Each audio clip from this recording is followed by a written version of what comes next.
dia a todos. Estamos aqui em mais um episódio do Desmal com Bizu, o podcast que tem anos paredianos. E hoje estamos com uma convidada muito especial nossa, a Ruth. E eu sou o Arnaldo, da T27. Estou aqui com o Matheus. Sou o Matheus Viano, da T27, também conhecido como Bagunça. E essa é a Ruth. Você pode falar um pouco sobre você? Bom, eu sou a Ruth, né? Agora a irmã Ruth. Sou da T16 linha. Então, me formei em 2017 no ITA, em Engenharia Eletrônica. Isso é bem legal. Então bora lá pro começo das perguntas. Como que foi que você decidiu o ITA? Como é que foi sua jornada pregressa antes do ITA, de ingressar na universidade e tudo mais? Bom, eu sou natural de Aracaju, no Nordeste, como muitos iteanos também, né? E acho que lá pelo meu ensino médio, eu comecei a fazer Olimpíadas de Matemática, Física. Então, foi esse interesse por exatas. E quando a gente entra nesse mundo das Olimpíadas, sempre acaba ouvindo falar bastante do ITA, do IME. Foi aí que um professor da escola, ele falou, você não quer fazer umas aulas mais aprofundadas e a gente se sente desafiado, né? Quem gosta bastante de exatas. Então, eu conheci também algumas pessoas de lá que tinham feito ITA. Alguns ouvi falar, um eu conheci presencialmente lá em Aracaju e me incentivaram, assim, junto com esse professor. E eu já tinha ideia de fazer engenharia também, pelo meu gosto por exatas. E ouvi falar do poliedro. Então, eu conheci algumas pessoas que tinham conseguido bolsa e vieram para São José. E eu segui esse caminho também. Aí, na época, tinha os vestibulares seriados lá, entrei em contato com o poliedro e consegui essa bolsa. Daí eu vim e fiz o terceiro ano para cá, com mais um ano de cursinho, eu passei no ITA na época. Como que foi sua trajetória para passar, assim, você conseguia manter sua vida religiosa durante a trajetória e tudo mais, ou foi um pouco mais conturbada? É uma longa história, se eu for contar tudo, né? Mas assim, bem resumidamente, eu na época estava afastada da igreja, né? Então, eu tinha feito primeira comunhão, meus pais sempre foram de ir à missa, eles eram bem engajados, mas lá na minha pré-adolescência eu me afastei um pouco, né? Então, eu e meu irmão. Quando eu vim para cá, eu tinha 15 anos. Vim fazer o terceiro ano, eu tinha 15 anos. E não tinha feito a crisma, né? A gente costuma fazer por essa idade, mais ou menos. E lá eu ia às vezes à missa, acompanhava meus pais na igreja, mas mais por respeito, assim, eu não, por dentro eu já não estava, não sentia assim que eu realmente vivia aquilo, né? E quando eu vim aqui para São José dos Campos, morando sozinha em pensionato, assim, a gente se dedica aos estudos 100% de domingo a domingo, sol a sol. Então eu fui deixando de ir à missa mesmo, né? Não tinha mais minha família ali para dar esse Cobrar. empurrãozinho. Então, realmente me dedicava aos estudos, assim. Os simulados de poliedro, é bem intensa a rotina, né? A gente seja. E, e aí eu passei no ITA assim, né? Não estava indo à missa, né? Então, não tinha equilíbrio não, era totalmente pro lado dos estudos. Quando você ingressou aqui no ITA, qual foi seu nome de bicho? Como é que foi? Tinha comissão de recepção? Tinha comissão de recepção. Como é que foi tudo isso? Eu lembro que quando eu cheguei aqui, no dia que a gente busca a chave do apartamento, né? Eu até cheguei atrasada e fiquei onde sobrou a vaga. E minha mãe ficou um pouco chocada, assim, porque ela falou, aqui é tudo muito aberto, meu Deus. E é o primeiro impacto, assim, dos pais, né? Às vezes quando vê como que era. Mas eu não tive, assim, um apelido, né? Um nome diferente, porque meu nome, acho que Ruth, era único. Então as pessoas, não sei, não recebi, não colou. Se eu recebi, eu nem lembro, porque eu não, acho que ninguém nunca usou, não. Mas foi isso. Irmã, como é que foi a sua chegada aqui? Tipo, você entrou no ITA, como é que foram... Eu imagino que você tinha expectativas altas aqui. Como foi seu começo aqui? Se você gostou, se você fez alguma iniciativa, para que lado você foi caminhando, porque a gente sabe que aqui tem muitas oportunidades diferentes, né? Acho que justamente quando a gente chega até fica meio perdido, né? Tanta coisa, tantas pessoas convidando para iniciativa, para atividades, né? E acho que o mais diferente é a convivência com as pessoas, né? Aí, quando a gente chega é muito a parte do CPOR, né? Esse militar, e os trotes. Muito tempo, foram 5 semanas disso. E das pessoas apresentando as iniciativas. Eu lembro que eu participei, antes de vir para cá, eu tinha participado das Olimpíadas de Robótica, né, na escola. Aquelas coisas bem simples, né? Então foi uma área que eu já cheguei, já quis participar, assim. Cheguei a participar de uma ou duas competições, daquelas de robô Lego. E do Itabits também, não sei se ainda tem, acho que existe ainda, né? E foi um pouco isso que eu me lembro, né? Já tem aí 10 anos, um pouco mais. Você não era militar optante, não, né? Fez um ano de CPOR só, ou foi a faculdade inteira de... Não, eu fiz um ano de CPOR e no final eu já sabia que eu não queria seguir mesmo, não. Ah, tu não gostou muito, não? Não, não gostei, não senti, não me identifiquei, né? Não me identifiquei. Entendo bem. E já tinha a SICA na época aqui? Não sei se você está familiarizado, mas hoje acho que os católicos aqui do ITA, aqui no H8, eles são reunidos por esse grupo, né? Que é a SICA, Associação de Católicos Italianos Carla Coites. Aí já tinha algum grupo assim católico, alguma organização aqui? Então, quando eu entrei, como eu falei, eu não ia à missa, não estava muito atenta nisso, né? Então, mas no meu primeiro ano mesmo de ITA, eu ouvi falar do grupo de jovens que tinha aqui e eles faziam um retiro anual, o Encontro Despertar em Cristo. E na época ia ser a segunda edição, só tinha tido um, que começou em 2011, né? E eu entrei em 2012. E, e eu acho interessante a ideia, né? Os jovens reunidos e tudo. Então eu lembro que foi em agosto, no segundo semestre. Até então eu não ia à missa aqui, mas tinha alguns colegas que eu sabia que iam. Então, aos poucos, eu acho que depois de acabar aquela rotina intensa de estudos, a gente vai abrindo um pouco os olhos para outras coisas, né? E acho que foi algo que na época me despertou. Eu falei, nossa, por que não ir algum dia, entender? Eu acho que eu também tinha um pouco daquilo, qual que é o real significado da missa, né? Nunca tinha ido a fundo nisso. Talvez eu ia só de um modo mecânico.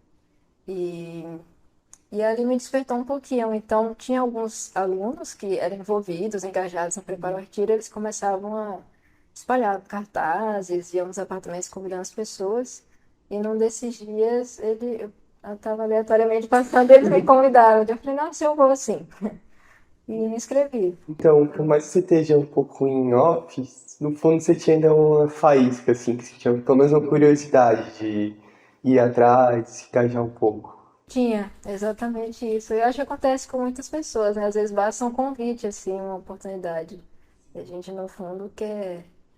Acho que talvez quando tá com a família quer se desvincular um pouco, né? Uma certa independência, mas depois, no fundo, algo fica ali. Na fase da adolescência é muito normal a gente achar chato, às vezes até por não entender muito o que está acontecendo, né? E depois a gente, mais maduro, às vezes começa a gostar, né?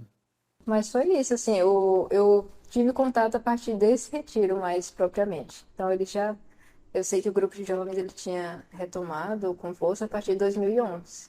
Então eu estava um ano mais ou menos depois foi quando eu cheguei no ITA. É bem legal. Agora você pode falar um pouco sobre sua jornada religiosa? Você já começou falando, assim, sua família era religiosa e tudo mais, você começou a falar durante o cursinho que você ficou um pouco em off, você chegou aqui, teve esse convite, você começou a se engajar um pouco mais, e depois disso, como que você aceitou o convite, foi participar, como é que foi daqui pra frente? Então, eu até diria que a partir desse retiro de 2012, né, foi em agosto, foi minha conversão de fato, assim, eu nem considero que antes eu enfim, participava e estava um pouco em outra, considero que realmente foi um divisor de águas gigante. Foi um encontro mesmo ali com o Cristo, né, nessa época. E foi tudo muito novo, assim, eu acho que a questão de... Porque ninguém me falou isso antes, foi a sensação que eu tive. Eu acho que é o Espírito Santo mesmo que age ali. Então, eu decidi fazer a crisma, que é o sacramento que a gente da confirmação, né? Na Igreja Católica a gente tem esses 3 sacramentos da iniciação, que é o batismo, a primeira Eucaristia e o Crisma. Então eu tinha pulado essa etapa, né? E aqui decidi fazer, mas eu já estava com 18 anos, né? Então eu não quis fazer com o pessoal adolescente, pré-adolescente que tinha aqui no CTA. Eu quis fazer de adultos, que tinha essa opção. Então era até um major na época, ele dava essa catequese de adultos aqui mesmo, e eu comecei a fazer no ano seguinte, né? No meu segundo ano de ITA, comecei a fazer. E ali, acho que com a cabeça de quero recuperar o tempo perdido, né? Tudo que eu não aprendi, não busquei, agora eu quero ir atrás. Então, comprei o catecismo, estudava, ia ao Padre Paulo Ricardo, tem bastante coisa de formação. E ia dos encontros do grupo de jovens, que era, na época não existia o ACICA, né? Mas era o grupo de jovens do CTA. Do EDEC, né? Então, era todo domingo a gente se encontrava. Na época eu tocava violão um pouquinho e já comecei a tocar nas missas, tocar com eles. A gente tinha uma bandinha que tocava sempre, assim. O site do Padre Paulo Ricardo devia estar bem no começo naquela época, né? Eu acho que sim, mas já me apresentaram de cara, assim, quando eu cheguei aqui. Bom demais. E então, e no ITA, você fala que é 16 linha, né? Esse um ano de a mais, assim, trancado, foi por algum motivo especial, assim? A gente sabe que tem gente que vai para fora ou toma outras decisões, assim. Eu tinha muito desejo de fazer intercâmbio, né? Isso desde o do ensino médio. Meus pais nunca deixaram na época. E aqui quando eu estava na graduação, existia o programa Ciências Sem Fronteiras, né, do governo. E a nossa turma foi a última desse programa. A gente, é, pela, na época, né, pelo modo assim do ITA, a gente conseguia ir só no quarto ano, no meio do quarto ano. Então, eu fui, acho que 90% da minha turma foi e a gente se formou quase todos um ano depois. Eu fui para a Holanda na época, né? Eu aproveitei alguns créditos, mas não dava para compensar o ano. Então, realmente, atrasei um ano na graduação. Boa parte dos meus colegas foram para os Estados Unidos, né? Alguns para a Europa, mas eu estive na Holanda. Você escolheu a Holanda por algum motivo específico? Na época, assim, eu queria um país que fosse falar inglês, né? Porque francês, italiano, alemão, né? Eu não podia aprender o suficiente. Mas. E também gostaria de ir para a Europa na época. Eu tinha esse desejo de conhecer, nunca tinha viajado para fora do Brasil, tinha um pouco desse desejo. Conheci alguns italianos que tinham ido para a Holanda, alguns da ELE, também, da engenharia eletrônica. Troquei uma ideia com eles, né? Eles falaram, tiveram experiências boas, assim, e eu decidi aplicar para lá. Na Holanda eles falam inglês de boa, assim, né? É, Porque tem o holandês lá, mas eu acho que nos outros países, tipo França, assim, eles não gostam que fale inglês, não, né? Eles gostam mais que fale a língua local, né? a língua oficial lá é holandês, mas as aulas eram em inglês, todas as pessoas falam inglês, todas mesmo, então Facilita não tem bastante. perigo, é.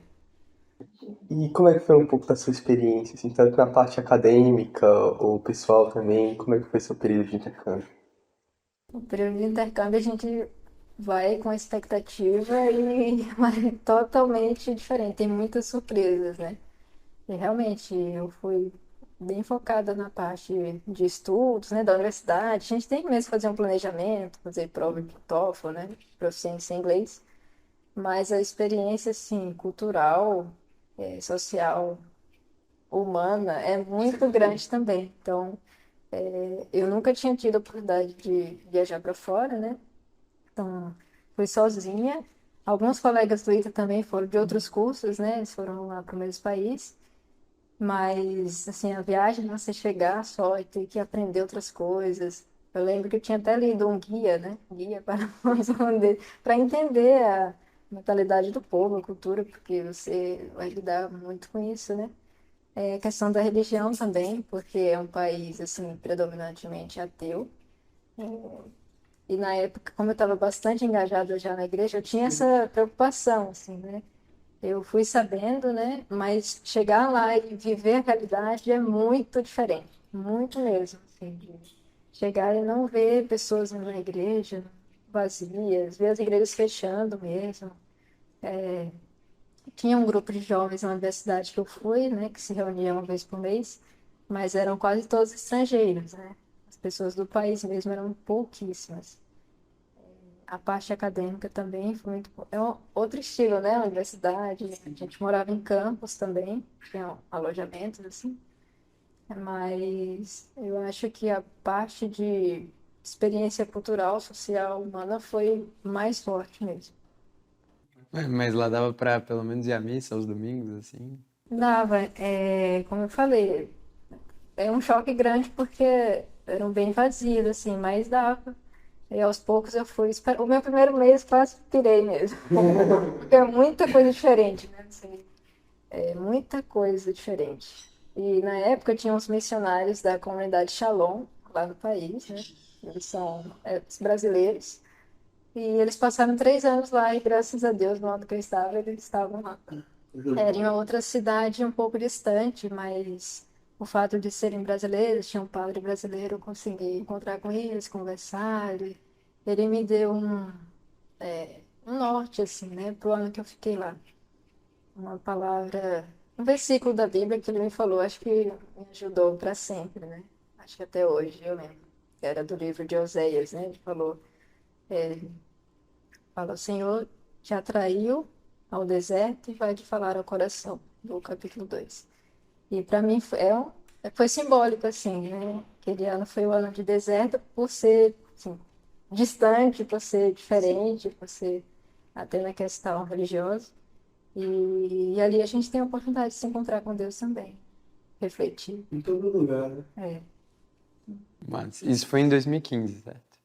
Isso, eu fui no meio de 2015 e fiquei até meados de 2016. Entendi. O ano acadêmico lá na Europa, ele começa em setembro. Então é meio. Ah, bem legal. Você chegou a conhecer outros países lá também? Também a gente aproveita um pouquinho. É, alguns colegas do ITA estavam, tinha um colega que estava na Bélgica, então a gente se encontrou, foi lá visitar ele. Tinha uma amiga minha de turma que estava na França, em Paris também, fui lá. A gente tinha lugar para ficar na casa dos outros, né, e aproveitando. Em Roma, sem dúvida, eu fui passar o Natal lá, porque não tinha como voltar para o Brasil mesmo, né? Então, Natal eu passei em Roma. Irlanda, tinha um colega lá. Não cheguei aí, né? Mas a gente acabava viajando bastante. Chegou a conhecer o Vaticano? Fui no Vaticano, passar o Natal, né? Então, acho que passei 4 ou 5 dias lá. E foi muito especial também. Capela Sistina. Em Basílica de São Pedro.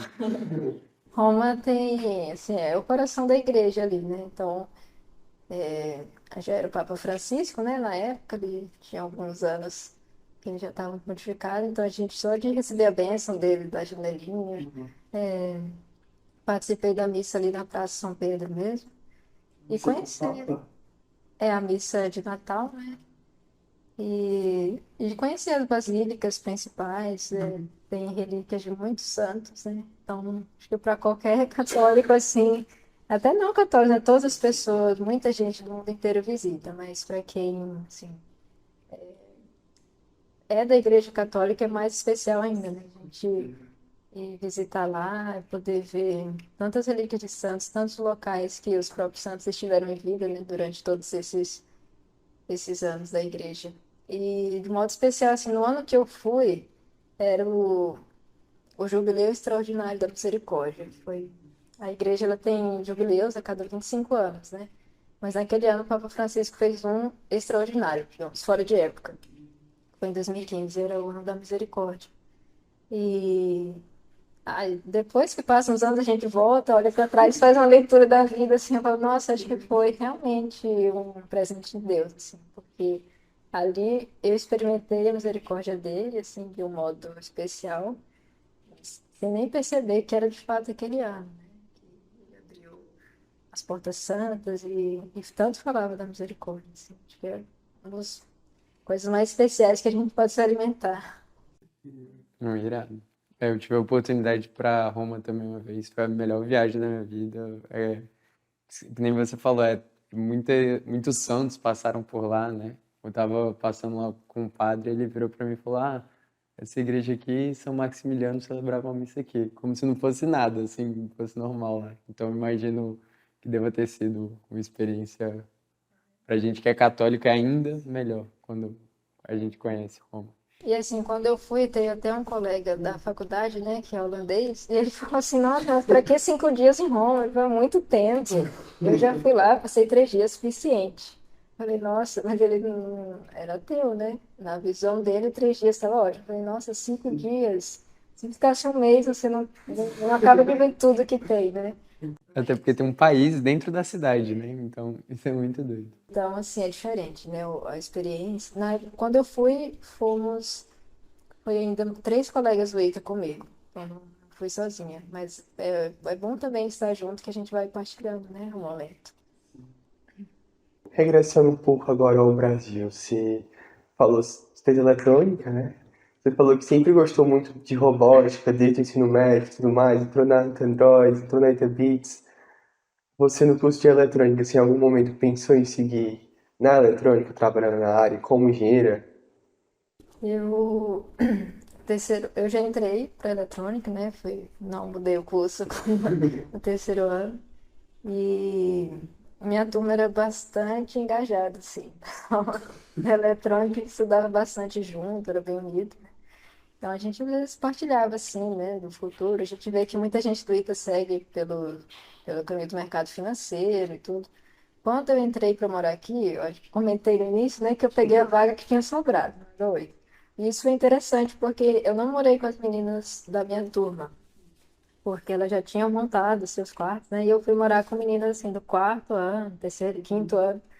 E a gente entra no ITA assim, a nossa ideia, a visão do que a gente acha que é, empolgado. E as meninas que moravam comigo estavam assim, nossa, tomara que acabe logo, quero que acabe. Era aquela visão de quem tá no quarto, quinto ano, e fala assim, nossa, não vejo a hora de formar, de acabar, estamos fazendo entrevista de emprego. Então, de cara, eu acho que eu acabei vendo um pouco dessa realidade, pensando, nossa, eu não vou fazer isso, né? Eu quero fazer o curso e quero seguir meu curso. Mas aí, ao longo dos anos, você vai vendo oportunidades, vai entendendo o que que faz, as consultorias. Você chega bem sabendo o que que é. E quando eu entrei na eletrônica, eu tinha a intenção de seguir mesmo, né? Mas, ao mesmo tempo, eu tive dúvidas se eu iria para computação ou não.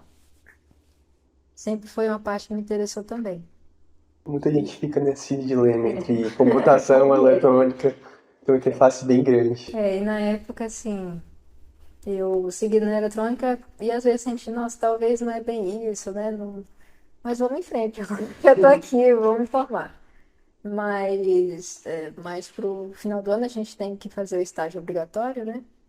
E eu, na época, tinha tentado algumas coisas na área, que depois não deu muito certo, outras eu desisti. E o estágio mesmo que eu fiz, no obrigatório, foi no banco, no Itaú, mas numa área mais de computação, né? Que era a parte voltada para a ciência de dados, que estava em alta, estava na moda, a gente fazia os cursos, né, do Coursera, assim, em inglês. E era tudo bem novo ainda, né? E a proposta do estágio era de da gente conseguir estudar mesmo. Eles queriam formar pessoas para a área porque não encontravam. Então foi bem legal na época, né? Eu já fui um pouco que migrando para uma parte mais de computação. E depois eu falei, eu quero seguir por aqui mesmo, né? Então não cheguei a trabalhar na eletrônica em si. Não cheguei a trabalhar com isso. E depois do estágio eu fui efetivada lá mesmo, segui nessa carreira. O tempo que eu fiquei lá.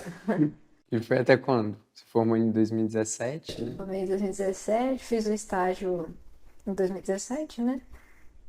E fiquei mais um ano lá, até 2019, fevereiro de 2019. Um ano, mais ou Justo. menos. E aí resolveu sair por quê? Para entrar na congregação. Na verdade, no meu último ano de ITA, que foi um pouco depois que eu retornei do intercâmbio, dentre várias coisas que aconteceram, acho que é um período talvez dos mais intensos, assim, a gente precisa se formar, fazer TCC, estágio, não sabe se vai fazer mestrado, se não vai, se vai trabalhar, se vai fazer isso, tem tantas opções, né? E, e da vida pessoal também, né? Muita gente vai, chega no final do ITA, já fica noivo, vai casar, vai tomando um rumo na vida ao mesmo tempo. Isso eu vivi, muitos colegas também viveram, né? Assim, no sentido pessoal. E a questão vocacional, ela não deixa de ser uma escolha para a vida, né? Então, para quem me conhecia de longe, talvez pode ter ficado chocado, mas para quem me conhecia de perto, não se surpreendeu de uma escolha como essa, porque junto ao nosso estudo, ao nosso trabalho, tem a nossa vida pessoal, nosso desejo de corresponder, né, ao que Deus pede de nós, seja na família, seja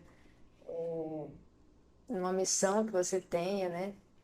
Seja na vocação consagrada, né?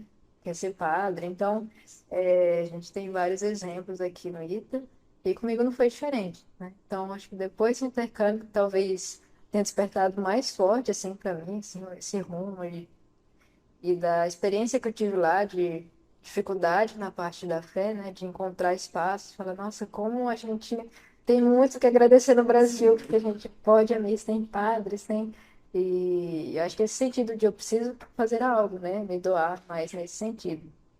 Então, no último ano de ITA, eu comecei a fazer mesmo acompanhamento. Já tinha um padre, né, que eu pedi ajuda para ser meu diretor espiritual, e fui partilhando com ele isso, né? Diretor espiritual, né? Para quem não sabe, é alguém que ajuda, assim, com perguntas. Ele não vai dar respostas, mas no sentido espiritual ele vai direcionando, fazendo perguntas e você vai partilhando, com uma luz, assim. Isso já voltado para virar freira. Na verdade, sim, quando eu pedi a direção espiritual, eu ainda não tinha isso claro. Eu tinha dúvidas. Era mais para se encontrar, né? Eu já tive algumas experiências de direção espiritual, estou começando uma agora com um padre aqui, e eu acho que é uma das melhores experiências que você pode ter pro autoconhecimento, né? Para entender a sua posição na vida e onde você quer chegar, né? E assim, eu tinha feito a experiência do namoro, né? Às vezes as pessoas acham, irmã, nunca pensou. Mas na verdade é natural a gente pensar em casar, formar uma família, a gente vem de uma família, né? Então não quer dizer que, nossa, é 880. Eu tinha feito a experiência e tinha dúvidas mesmo. Será que Deus me pede para seguir no matrimônio, ou na vida religiosa, ou, né, no mundo, mas como consagrado? E, e na época que eu comecei a direção, inclusive, eu estava namorando, né? Então foi um caminho assim de oração também, perguntar para Deus o que que Ele quer de mim. E você vai caminhando e vendo, não, eu sinto que não é isso, mas é isso, é um autoconhecimento e a gente corresponder às inspirações, né? E aí depois eu fui vendo, não, acho que talvez seja isso mesmo, né? Vida religiosa. Então, mas é um processo. Aí a gente vai conhecer as irmãs, né? Vai fazendo retiros. Quando eu me formei, fui morar em São Paulo, quando eu fui trabalhar. Então, Isso. E na época eu estava procurando um local para morar lá. E já ia bastante à missa aqui, até das irmãs, né? A gente tem missas no Antoninho, Hospital Antoninho. Eu partilhei com uma delas, né? Que eu estava procurando um local lá. E ela falou: a gente tem uma casa em São Paulo, né? A gente aluga quarto, se você quiser. E deu certo de eu ir morar lá. Então foi também, enquanto eu trabalhava, também onde eu morava, né? Tinha essa oportunidade de rezar com as irmãs, de fazer adoração, a adoração eucarística, e participava da missa todos os dias, né? Conseguia, antes de trabalhar, ir à missa. Ter uma vida, assim, de oração, e isso me ajudou muito a escolher, decidir, né? E teve algum momento marcante aí do processo de discernimento vocacional que você sentiu chamado para a vida religiosa? Porque você falou que isso eu acho legal, né? Que o momento de dificuldade, um momento que aparentemente foi ruim, não necessariamente ruim, né? Lá na Holanda, por exemplo, pela distância, pelo talvez não tenha o calor assim, o fervor que tem aqui no Brasil. Isso foi bom para te fazer perceber o quanto isso te fazia bem, né? O quanto você gostava da religião como um todo, da espiritualidade como um todo. Teve algum momento marcante que você sentiu que Deus te guiou para o discernimento para a vida religiosa? Olha, Eu diria que não foi do dia para noite mesmo. Não teve um momento. Algumas pessoas na sua história falam, né? Para mim não foi mesmo, foi aos poucos. Então teve vários pequenos momentos. E eu tenho até o caderninho, né, espiritual, assim, eu acho que é uma boa prática até. É, a gente vai anotando, né, tal dia. Às vezes naquele dia você nem percebeu, não foi uma coisa que chamou a atenção. E depois de muito tempo você volta e olha, nossa, aquilo foi marcante, né? Algumas partilhas, conversas, mas não teve um momento assim, X, o que eu percebi que era isso, não. Foi aos poucos, foi conhecendo, tanto que eu entrei na congregação, né, gente, chama Pequenas Missionárias de Maria Imaculada. E com elas eu cheguei a ficar 2 anos, assim, fazendo retiro, conhecendo, né? A princípio nem tinha muito claro, mas foi um processo, assim, de 2 anos, de transição, de conhecer, Então você foi morar na casa com as freiras, daí depois você decidiu entrar na congregação, já saiu do Itaú.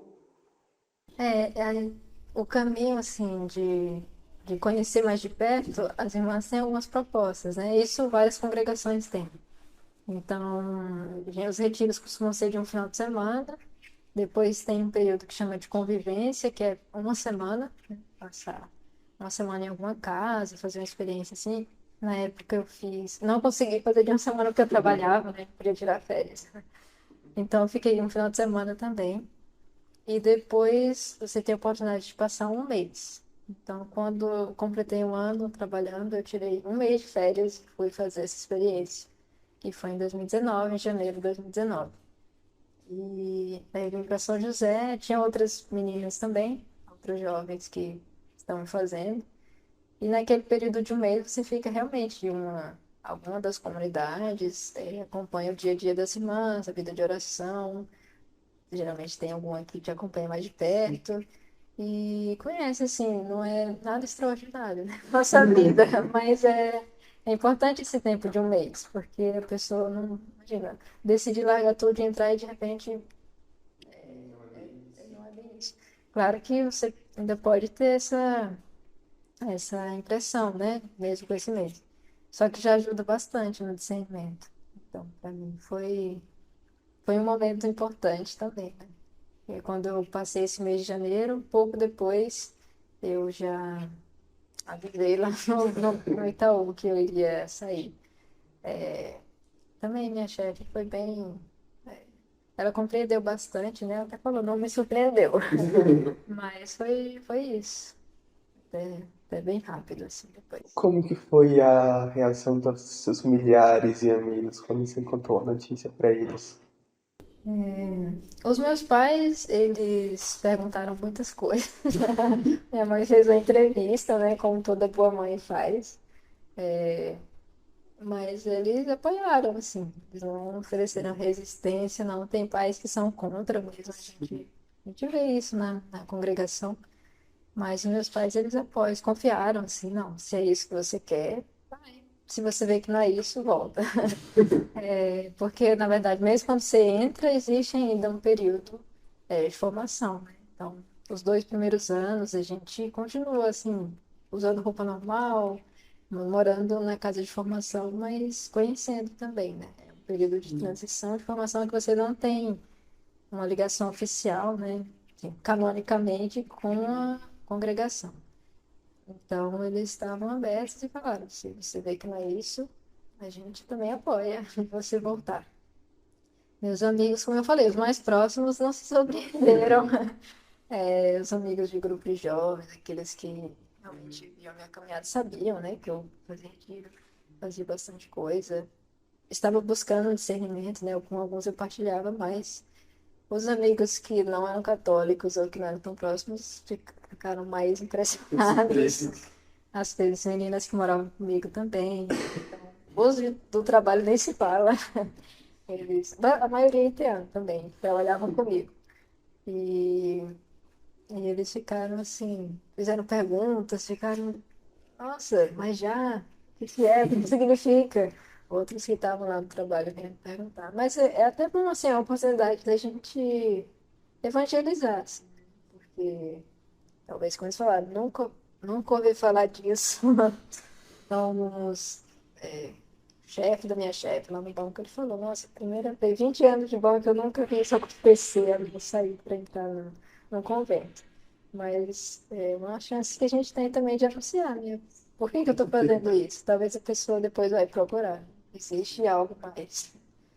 Irmã, eu imagino que assim, as pessoas ficaram chocadas, né? Porque você veio lá do Nordeste, estudou para passar num dos vestibulares mais difíceis do Brasil, fez aí 6 anos de curso, né? Ainda foi para fora, estudou na Europa, estava trabalhando numa área que, pelo que eu entendi, você gostava, né? De ciência de dados, e você abriu mão, né? Renunciou tudo isso para aceitar essa vocação na vida religiosa. Foi difícil tomar essa decisão, abrir mão de tudo isso, tanto na hora de tomar a decisão, quanto depois de, sei lá, às vezes ficar olhando para trás, de, sei lá, poxa, olha tudo que eu fiz, me parecer que, sei lá, às vezes você perdeu, que você teve algum, assim, poxa, tipo, pô, será que eu perdi o tempo da minha vida, perdi todo o esforço que eu tive ao longo da minha preparação para entrar no ITA, para me formar no ITA? Foi difícil em algum momento essa renúncia, abrir mão de tudo isso? Em vários momentos, assim. Acho que você conseguiu resumir todos os aspectos.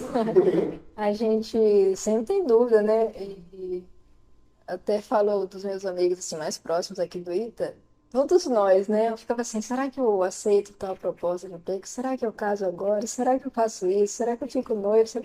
Então a gente, nossa, sempre vai ter muitas dúvidas, né? Quando se trata de uma decisão, assim, que vai definir o rumo da nossa vida, ou que vai mudar, né? 180 graus, sei lá, o nosso destino, a gente tem esse medo que eu acho que é bom que tenha, né? Porque são decisões sérias, né?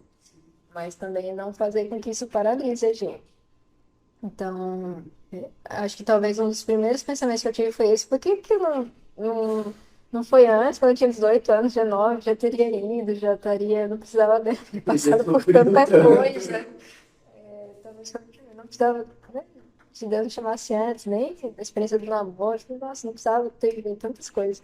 Mas, com o tempo, acho que nesse ponto, até a direção espiritual, né? Até hoje eu faço, né? Primeiro foi com o pai, depois mudei. Mas até hoje eu tenho 5 anos que eu faço com o mesmo padre. E ele me ajudou muito nesse sentido. Ele falava, a gente precisa ter gratidão a Deus de tudo que a gente viveu, né? Ele enfatizava muito esse ponto. E é verdade, acho que foi um processo, assim, de ver cada coisa que aconteceu na vida, ter saído de lá, ter vindo para cá, estudar, se dedicado, conhecido tantas pessoas, né? Tudo isso fez parte da minha história, da minha vida e talvez foi assim que eu cheguei aqui, né? Não tem como a gente pensar, se tivesse sido diferente, se eu não tivesse passado por isso, poderia ter. Não, na verdade, era exatamente assim que Deus queria, né? E, e as dúvidas às vezes vêm, mas acho que é um exercício assim, de fé, de, como eu falei, olhar para trás, fazer uma leitura da nossa vida. Quando a gente volta e vai olhando os passos, a gente entende, sim. Tem uma passagem do livro de Isaías que fala, né? Os meus pensamentos não são como os vossos pensamentos. Meus pensamentos estão muito acima dos seus, né? E os pensamentos de Deus, a lógica dele é muito diferente da nossa. Esse é um ponto, né? A questão de pensar que poderia ter sido antes. E às vezes tem outras irmãs, né? Outras meninas que entram na congregação muito novas e pensam, nossa, é exatamente o oposto, né? É uma tentação. Será que eu não devia ter feito outras coisas antes de entrar e tal, depois? Então aí você percebe que isso é, assim, todo mundo vai ter dúvida de um jeito ou de outro, vai ter, mas são as dúvidas também que vão tornar mais firme nossa decisão, né? Então acho que faz parte. É até bom que tenha dúvida para a gente pensar e ter mais convicção no que tá decidido. Então tem e vão ter, né? Acho que ao longo da vida, do caminho, sempre vão ter momentos que a gente pensa, será que é isso mesmo? Será que... E ainda mais porque tanta gente falava, né? Você tá doida? Tanta gente queria estar aí onde você tá e vai deixar tudo. E se não der certo, pô, nossa, tem que até saber escolher a quem ouvir. Paciência, né? Resposta, ter bastante convicção, né? Porque é questão de você focar quem eu estou querendo seguir, né? Quem eu quero ouvir, qual voz eu quero ouvir, é a voz de Deus, né? E as outras, você vai tentando separar o que que é a voz dele e o que que é a voz do mundo, assim. Isso tem muito a ver com o evangelho de hoje, né? Tem muito a ver. Tem bastante a ver. O evangelho de hoje ele fala isso, né?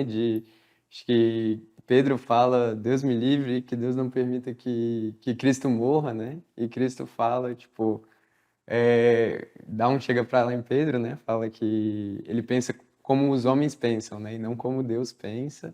E tem aquela frase, né? Quem quiser perder a sua vida, quem quiser salvar a sua vida irá perdê-la, e quem perder a sua vida, por de mim, irá encontrá-la. É um evangelho bem forte mesmo.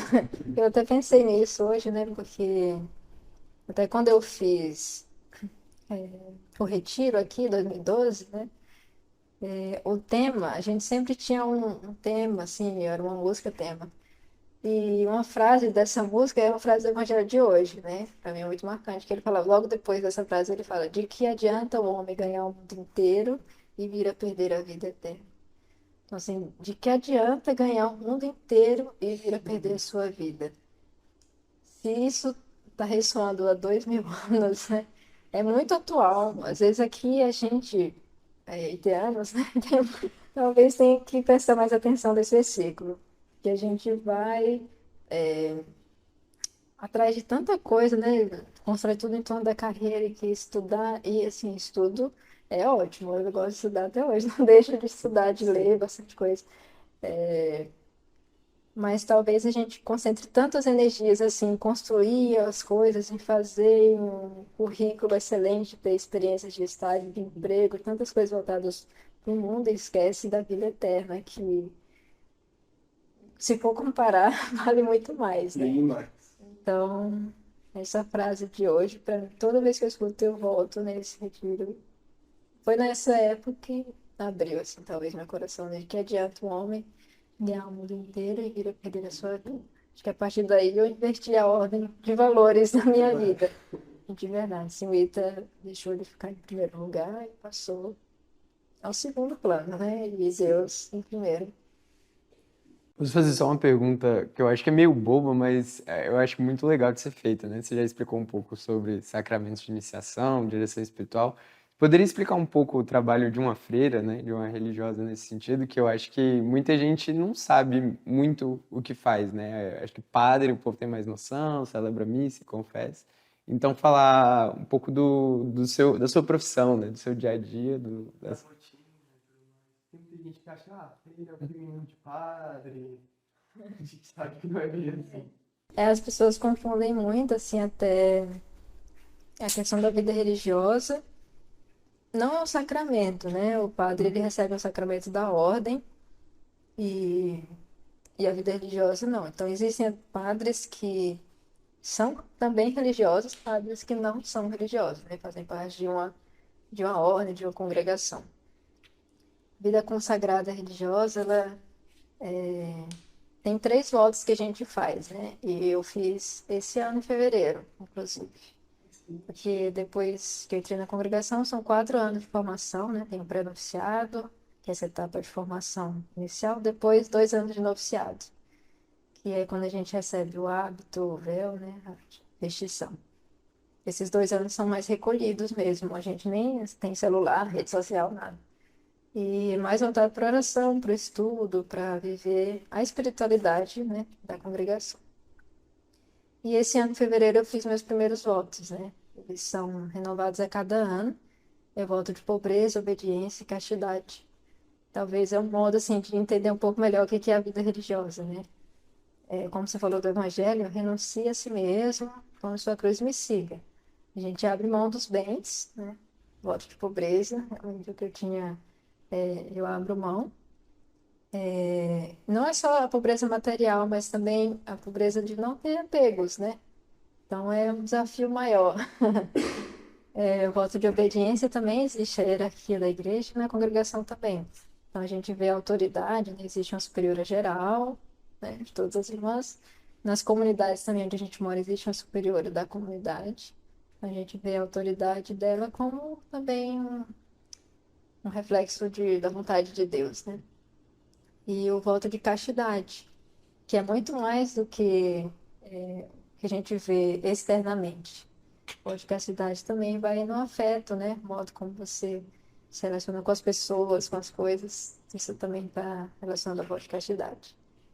Então, e algumas características assim da vida religiosa também, além desses votos, é uma vida fraterna, comunitária. A gente mora, onde eu moro agora somos em 9 irmãs, né? Então a gente tem esse convívio, reza junto, tem as refeições junto e uma missão em comum, né? Até certo ponto.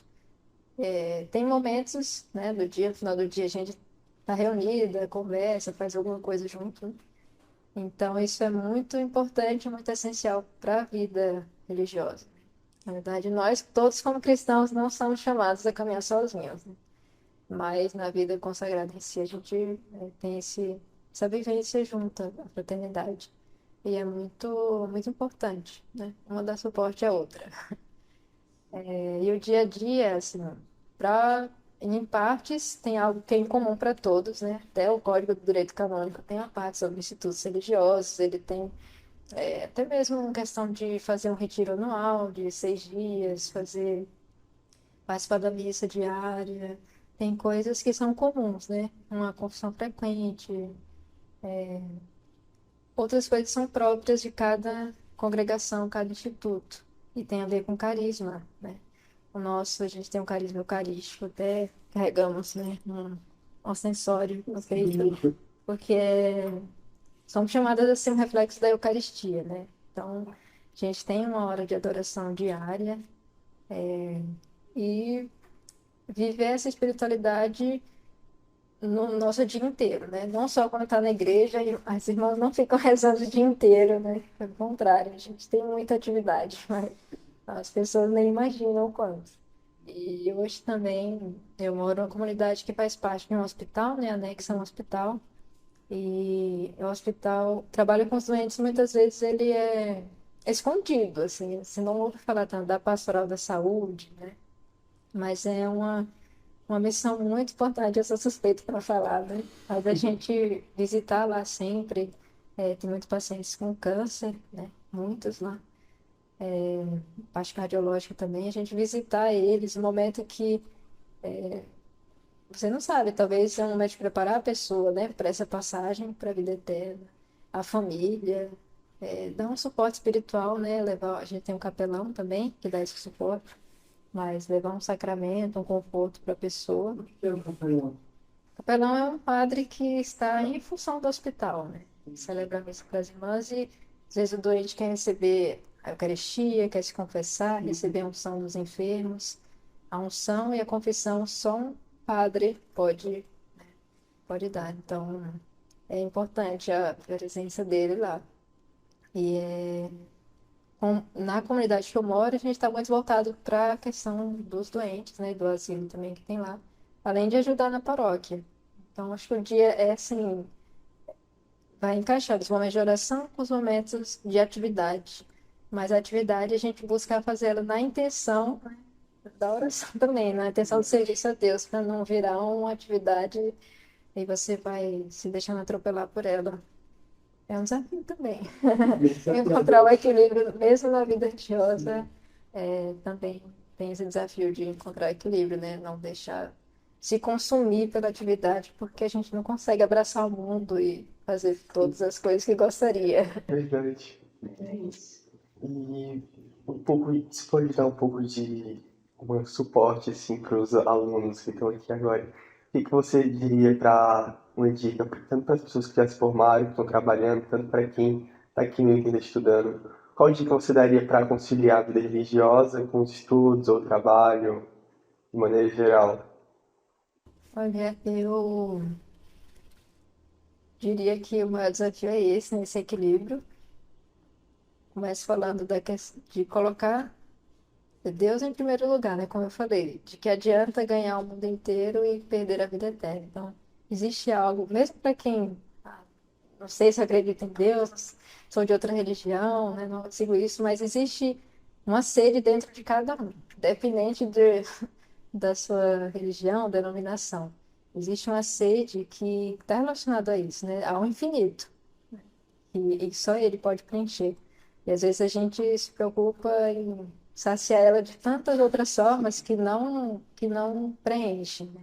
Então, acho que talvez o conselho seria isso, parar um pouquinho e pensar, né? Refletir. A oração, ela pode ser muito simples, né? Uma conversa com Deus, um pedido de ajuda, um diálogo, assim, uma amizade com Jesus, né? Acho que isso todos são convidados a experimentar essa oração e partir de dentro de si, fazer as coisas com esse sentido, né?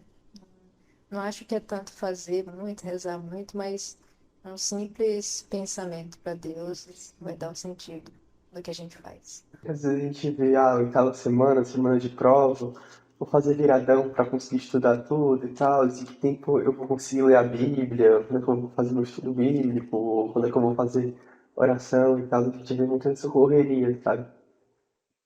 E às vezes 3 minutos que você consegue parar por dia e se dedicar a Deus fazem uma diferença grande.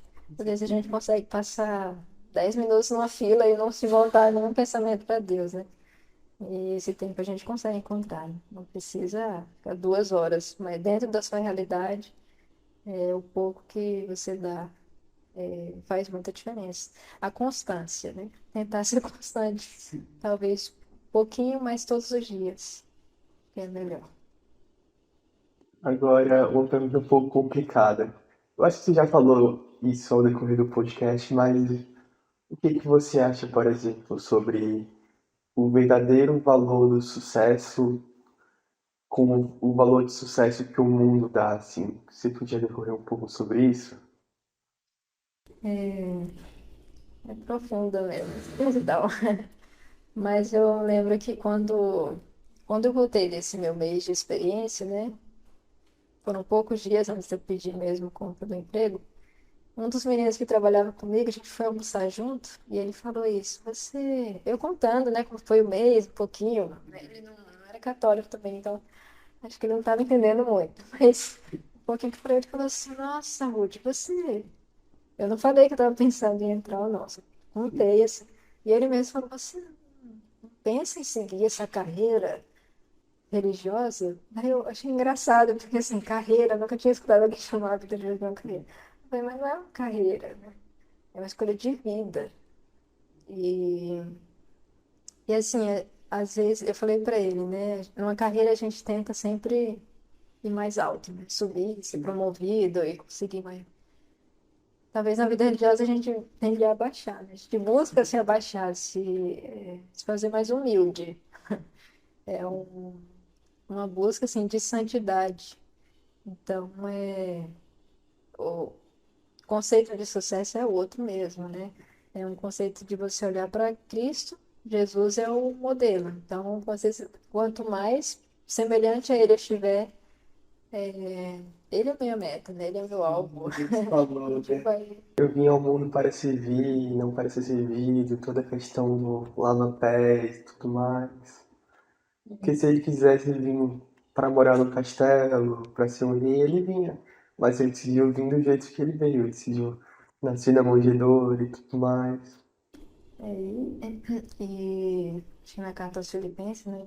Que São Paulo fala: tudo considerei como perda. E ele fala de seguir a Cristo, né? Então, tudo que construiu humanamente, São Paulo ele teve uma conversão, né, também fantástica. E ele considerou tudo como perda, né? Então, o sucesso, eu acho que, do meu ponto de vista, ou do ponto de vista religioso, é se assemelhar a Cristo, né? A conquista humana, assim, na verdade, os nossos dons não são nossos, né? São de Deus. E a gente quer colocar a serviço dele. E a gente olha, né, o que de bom que eu tenho, que foi Deus que me deu e que coloca nele. Então, o sucesso, na verdade, é o sucesso dele. Tudo para a glória de Deus, né? As nossas conquistas são conquistas dele, né? Não é nada, não vou reter nada para mim.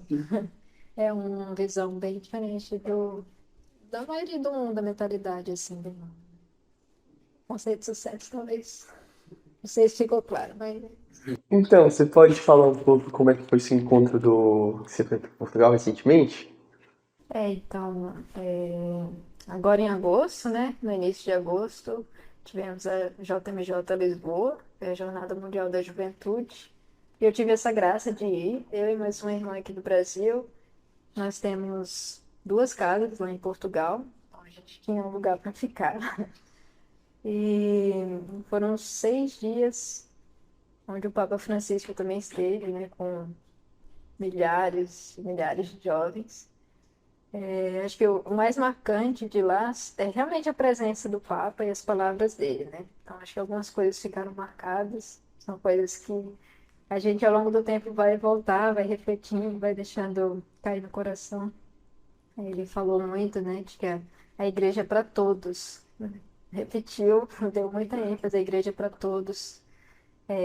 Uma outra frase que foi muito marcante dele, que é algo que a gente tem que levar para a vida, é: a gente nunca pode olhar alguém de cima para baixo, né? A menos que seja para ajudar a pessoa a se levantar. Então, a visão, assim, nossa, faz a gente pensar, né? Como que eu posso viver ainda melhor minha vida de cristão, né? De católico, porque o que ele falou é o que Jesus nos convida a viver, né? Então, acho que foi muito marcante para mim isso. Eu não tinha tido a oportunidade de ir para Portugal, mesmo quando eu fiz intercâmbio, eu não tinha ido, né? E também tive a graça de ir em Fátima. Fiquei acho que 2, 3 dias lá agora. E é um local muito especial, né? Foi uma aparição de Nossa Senhora, a 3 crianças. Para mim foi segundo lugar. Junto à presença do Papa foi ir no local onde aconteceram as aparições, onde tem o túmulo, né, de dois deles, e rezar ali, pedir as graças, ver alguns locais que eles tiveram. Foi muito especial. Legal. Você chegou a subir as escadarias que tem? Escadarias? As pessoas pagam promessa lá. Não sei se é em Fátima. Eu não sei se tem assim algum local marcante lá. Tem a Basílica, né? Tem, Eu acho que eu devo estar confundido, então. não sei se qual que é, não. Mas lá, acho que todas as capelas, os santuários, locais que a gente pôde ir, a gente foi, né, de aparição. Foi muito especial mesmo. Nossa, que legal. Também a oportunidade de encontrar com jovens do mundo inteiro, né? Acho que ver a unidade da igreja. E na vigília a gente foi, né? Passamos a noite lá, um local aberto. Dizem que tinha 1,5 milhão de jovens, né? Mas realmente, quando o Santíssimo foi exposto, no momento de adoração, foi um silêncio total. Todos estavam voltados ali para o mesmo objetivo, né? Que era Jesus, né? Então, acho que são coisas marcantes que ainda vou digerindo ao longo do tempo, né? Mas que foi uma graça, assim, até já partilhei isso em outros momentos, que a gente vai para a jornada como irmãs, representando a congregação, as outras irmãs que gostariam de ir, mas não tiveram a oportunidade, né? Então a gente Foi a escolha. leva elas. Eu não sei como foi, eu só soube que ele iria, basicamente. Dei a sorte. Como a gente sabia que alguém iria, né? Não sabíamos quantos, mas o que eu podia contribuir, às vezes nós vendem alguma coisa, faz doce para vender, ajudei um pouco, mas quem iria mesmo, a gente não sabia. Então, a outra irmã que foi comigo, ela é responsável pela pastoral vocacional. Então, ela conversa, né, muito com as jovens que querem entrar na congregação, ela acompanha. Então, ela foi. E a outra pessoa, fui eu. Mas foi uma surpresa mesmo, uma alegria. Tinha muito brasileiro lá representando? Tinha muito brasileiro, muito mesmo. Muitos espanhóis, né, que são vizinhos lá, português, espanhóis, franceses e italianos. Muitos. E brasileiros sempre tem bastante. Mas foi ótimo. Ruth, desmalca o bizu pro Bicharau e pros outros italianos que tem. Qual bizu você tem? Eu acho que em uma palavra não faz como essa frase o que eu falei de conselho, né? Buscar a Deus, buscar saciar as coisas boas, essa sede que a gente tem. Bom, muito obrigado, Ruth, pela conversa. Foi uma conversa muito engrandecedora. Eu acho que muita gente não fazia ideia de tudo isso. Eu acho que talvez ainda tenham mais dúvidas, né? Quem tiver dúvida depois pode me procurar as perguntas que não foram respondidas, né? Porque realmente é bem diferente. Mas eu agradeço também o convite, foi um prazer estar aqui com vocês. Muito obrigado, irmão. Foi uma conversa bem prazerosa, que nem o Arnaldo falou. E muito obrigado. E espero que a gente possa ter mais conversas como essa. Tchau, tchau, pessoal.